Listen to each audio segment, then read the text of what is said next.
Hi guys, welcome to How to Solutions YouTube channel. In today's video, I'm going to show you how you can make Snapchat private account. Before getting into this video, must subscribe to our YouTube channel and click on the bell icon. The first step you need to do is to open Snapchat.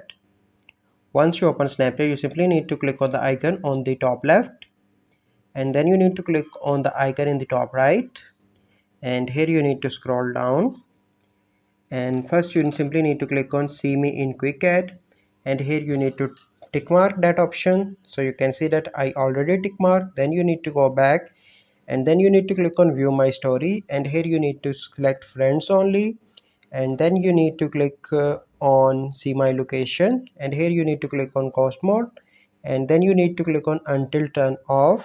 Then you need to go back, and then you need to click on contact me, and here you need to click on my friends.